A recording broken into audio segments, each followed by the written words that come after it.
Sir, समानता और बंधुत्व के संदर्भ में बाबा साहब भीमराव अंबेडकर की चर्चा की गई है। सर, मैं क्या कहूं, ये महादेव गोविंद रानाडे लेक्चर है। बस मैं कहना, बाबा साहब ने एक बात बार बार कही थी, वो कही थी कि भैया डेमोक्रेसी को सबसे बड़ा खतरा है हीरो वर्शिप, उससे बचा लेना। लेकिन हमने क्या किया है, पूरी की पूरी डेमोक्रेसी को हीरो वर्शिप में तब्दील की है। आप कहिएगा पहले भी हुआ था, अरे जब पहले हुआ तो अच्छा नहीं था, अगर आज हो रहा है तो बुरा है। क्या हो गया सर, आजकल देखिए शब्दावली बदल गई है। वाजपेयी जी की सरकार एनडीए गवर्नमेंट कही जाती थी, या आपकी भी सरकार शुरू में जब बनी थी तो एनडीए गवर्नमेंट या बीजेपी गवर्नमेंट, अब कहते हैं मोदी गवर्नमेंट, अब हो गई है केजरीवाल गवर्नमेंट। सर, ये जो बीमारी है ना, पूरी सरकार व्यक्ति केंद्रित हो जाएगी ना सर, तो डेमोक्रेसी में दिक्कत क्या हो जाती है कि डेमोक्रेसी को सबसे बड़ा खतरा कल्ट से होता है। If a leader becomes a cult, first the internal democracy is destroyed, then democracy everywhere is destroyed and everybody will suffer. आज भूपेंद्र जी ने किताब लिखी है राइज ऑफ बीजेपी। मैं समझता हूं बीजेपी कहीं अगर ऐसे हालात रहे, he has to write another book, fall of BJP. Sir, अब मैं ये कहना चाहता हूं, जब प्रजातंत्र का मूल है अपने साथियों के लिए आदर और सम्मान की भावना। प्रोफेसर जी, बहुत अच्छा लगता आपका टाइम। सर, मैं बस एक आध 2 मिनट लूंगा, उससे ज्यादा नहीं। सर, मैं ज्यादा वक्त नहीं लूंगा, इसलिए भी कि वक्त भी अच्छा नहीं चल रहा है। सर, माननीय महामहिम कहते हैं प्रजातंत्र का मूल है अपने साथियों के लिए आदर और सम्मान की भावना। मैं आग्रह करूंगा सबों से, सिर्फ आपसे नहीं, हमारी शब्दावली क्या हो गई है एक दूसरे के लिए।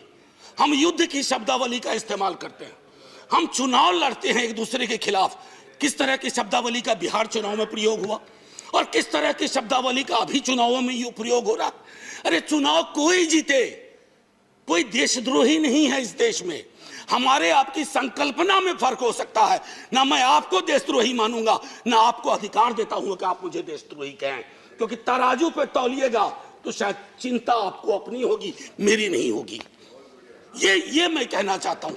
कहां से देशद्रोह का मामला आ गया। सर, अब मैं एक एक कह करके खत्म ही करूंगा।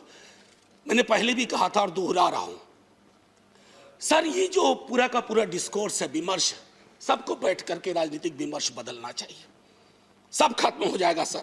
अब आइए पारा 15, 1 मिनट और लूंगा, 1-1.5 मिनट। फूड सिक्योरिटी को लेकर के बड़ी बड़ी बातें होती हैं। सर, गोदाम से पेट तक की यात्रा सुनिश्चित नहीं करवा रहे हैं आप, अन्न का भंडारण आपको है, लेकिन हासिल क्या है। 116 मुल्कों में आप 101वें नंबर पे हैं। भूखमरी, पेट की लानत सबसे बड़ी लानत होती है। अगर मंदिर भी बनवा रहे हैं तो उसमें प्रसाद चढ़ाने के लिए पैसा चाहिए, अगर मजार पे जा रहे हैं चादर चढ़ाने के लिए पैसा चाहिए। लोगों के पास कुछ बचा नहीं है, ये चिंता नहीं होनी चाहिए। मैं जानबूझ करके प्रेस फ्रीडम इंडेक्स की बात नहीं कर रहा, मैं जानबूझ करके डेमोक्रेसी इंडेक्स की बात नहीं कर रहा हूं, क्योंकि शांता छेत्री जी के सवाल को खारिज करके आपने विंडिकेट कर दिया कि उनकी भावना क्या थी। सर, पैरा 70 आखिरी ही है। पैरा 70 में आते हैं एक भारत श्रेष्ठ भारत। सर, बिहार इसमें आता है या नहीं आता, या बिहार से 39 सांसद ले लिए, बिहार का काम खत्म। सर, मैंने पहले भी कहा था, अब बिहार ज्वालामुखी के ढेर पे है। लालू जी के टाइम से उस सदन में बात शुरू हुई, फिर राबड़ी जी हमारे मुख्यमंत्री, अभी नेता प्रतिपक्ष मुख्यमंत्री नीतीश कुमार जी और पूरा भी भाजपा का बिहार विधानमंडल दल हाथ जोड़ के प्रधानमंत्री जी से कहा कि प्रधानमंत्री जी, बिहार को विशेष राज्य का दर्जा दीजिए। ये खैरात नहीं है। बिहार नहीं तरक्की करेगा तो देश की तरक्की में कभी 4 चांद नहीं लगेंगे, 2 चांद छूट जाया करेंगे, क्योंकि वो दोनों चांद पूर्वांचल से आएंगे। इसका आपको ध्यान रहे। सर, मैं एक आखिरी कहूंगा, चंद्रशेखर जी के साथ बहुत लोगों ने काम किया है। उन्होंने एक बात कही थी बड़ी मार्मिक, रहबरी के सवाल में। घर के डिजाइन में आमतौर पर मतभेद हो सकता है सामान्य दिनों में, लेकिन जब घर में आग लगी हो ना, तो डिजाइन में मतभेद नहीं होता है, सबको मिलकर आग बुझाना चाहिए। आज वो परिस्थितियां हैं। मैं इसलिए कह रहा हूं कि उन्होंने भी असंतोष के लक्षण बताए थे बिहार जैसे राज्य में, कि दिल्ली की नीति और नीयत की वजह से मैं आपसे आग्रह करूंगा आपके माध्यम से कि महामहिम संज्ञान लें। और आखिरी सर एक ये किताब है, मैं आग्रह करूंगा कश्मीर के बारे में। मेरे दोस्त, मैंने बार बार ये कहा है कि कश्मीर जमीन का टुकड़ा नहीं है, जम्मू जमीन का टुकड़ा नहीं है, लद्दाख जमीन का टुकड़ा नहीं है, जिंदा लोग बसते हैं। अगर आप यहां से नॉर्मल बोलते हैं तो घाटी में नॉर्मल लगना चाहिए।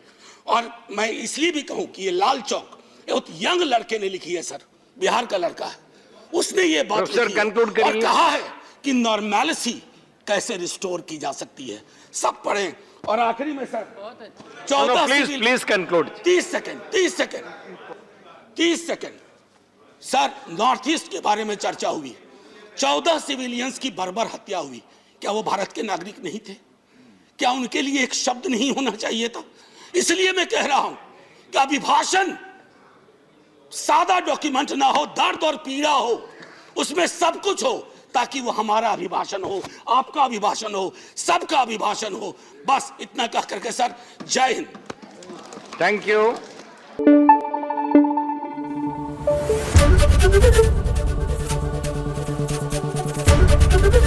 एबीपी न्यूज आपको रखे आगे।